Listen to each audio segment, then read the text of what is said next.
Kannada superstar यश की film का sequel यानी KGF चैप्टर 1 और चैप्टर 2 लगातार चर्चा में है। आपने इस फिल्म को जरूर देखा होगा। क्या आपको पता है यश की KGF फिल्म एक सच्ची घटना पर आधारित है। इस फिल्म की कहानी 1950 से 1980 के बीच की है। एक तरफ खलनायकों को सोने की खदान हाथ लगती है तो दूसरी ओर राजा कृष्णाप्पा बेरिया उर्फ रॉकी यश का जन्म होता है। मुंबई की गलियों रॉकी पलता बढ़ता है। लगभग 10 साल की उम्र में उसकी मां गरीबी के कारण दम तोड़ देती है, लेकिन मरने के पहले रॉकी को कहती है कि तू गरीबी में भले ही पैदा हुआ हो, लेकिन मरना अमीरी में। मां की बात को रॉकी गांठ बांध लेता है और अपराध जगत में एक बड़ा नाम बन जाता है। रॉकी एक तूफान है। यदि दुश्मन आग है तो वह पेट्रोल है। उसके एक मुक्के में इतना दम है कि किसी को जमा दे तो वह सैकड़ों फीट उछल जाए। 25-50 मुस्टंडों के लिए वह अकेला ही काफी है। पल भर में वह लाशों का ढेर बिछा देता है। रॉकी की तारीफ सुनकर उसे बेंगलोर बुलाया जाता है और गरुड़ा नामक बदमाश को मारने का जिम्मा सौंपा जाता है, जिसकी खदान है।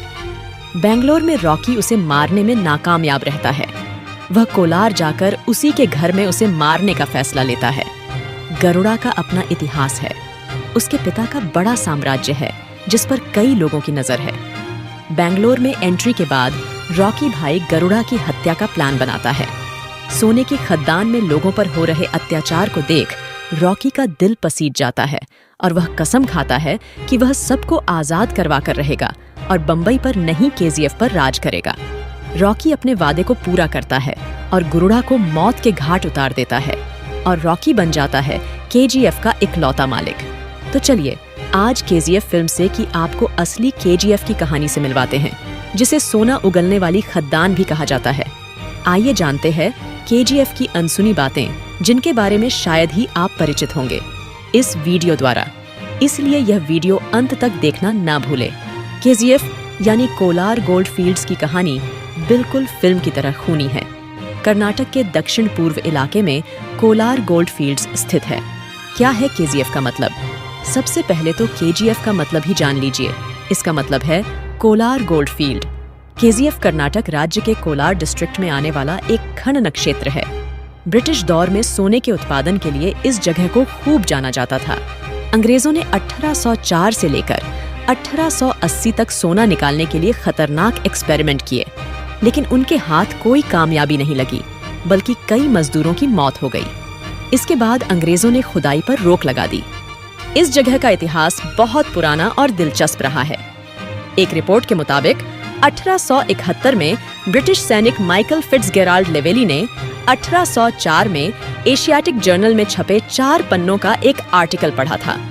उसमें कोलार में पाए जाने वाले सोने के बारे में बताया गया था। कोलार में लेवेली की दिलचस्पी बढ़ी थी। इस टॉपिक को पढ़ते हुए लेवेली के हाथों ब्रिटिश सरकार के लेफ्टिनेंट जॉन वॉरेन का एक आर्टिकल लगा।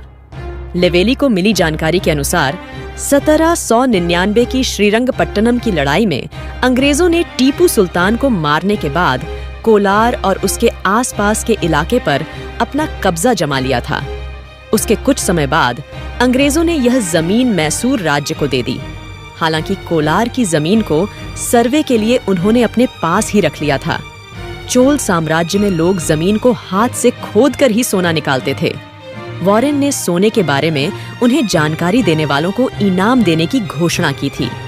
उस घोषणा के कुछ दिन बाद एक बैलगाड़ी में कुछ गांव वाले वॉरेन के पास आए। उस बैलगाड़ी में कोलार इलाके की मिट्टी लगी हुई थी। गांव वालों ने वॉरेन के सामने मिट्टी धोकर हटाई तो उसमें सोने के अंश पाए गए।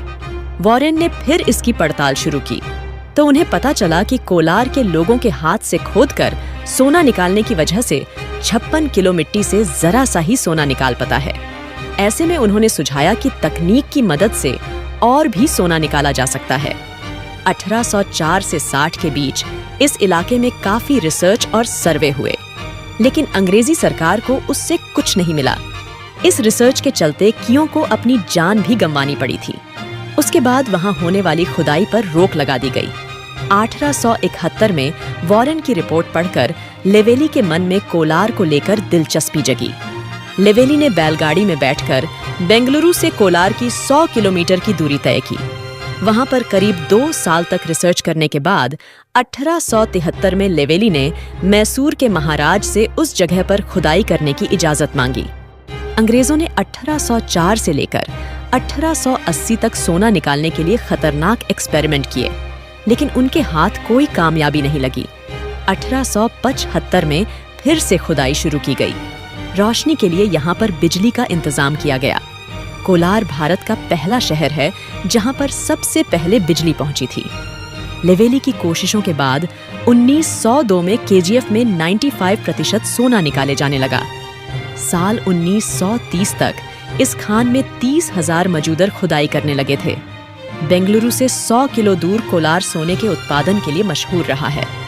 सन 1905 में दुनिया भर में सबसे ज्यादा सोना प्रोड्यूस करने के मामले में भारत छठी स्थान पर था। 1903 में ब्रिटिश सरकार ने केजीएफ और आसपास के गांवों में पानी की आपूर्ति के लिए बेटमंगला में एक झील बनवाई। ये कृत्रिम झील धीरे धीरे पिकनिक स्पॉट बन गई।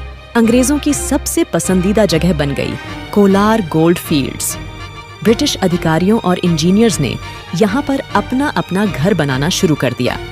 ठंडा होने की वजह से यह एक वैकेशन स्पॉट की तरह था। एक समय केजीएफ को छोटा इंग्लैंड कहा जाता था। आजादी के बाद केजीएफ की खादानों पर भारत सरकार का कब्जा हो गया है। साल 1956 में इस सोने की खान का राष्ट्रीयकरण हो गया। Bharat gold mines limited company ने साल 1970 में यहाँ पर सोना निकालने का काम शुरू किया। इस खदानों से सरकार को शुरुआत में तो फायदा हुआ, लेकिन 1980 का दौर आने तक कंपनी घाटे में पहुंच गई। कंपनी के पास मजदूरों को देने के लिए आमदनी नहीं बची। साल 2001 में यहाँ पर खुदाई बंद कर दी गई। इसके बाद से कोलार गोल्ड फील्ड्स खंडहर में तब्दील हो गए। मीडिया रिपोर्ट्स में दावा किया जाता है कि केजीएफ में अभी भी सोना है। केजीएफ में भारत गोल्ड माइंस लिमिटेड में हजारों लोग काम किया करते थे। साल 2001 में इस सरकारी कंपनी ने खुदाई बंद कर दी थी। इसका कारण था कि सोना कम और खुदाई का खर्चा ज्यादा होने लगा था।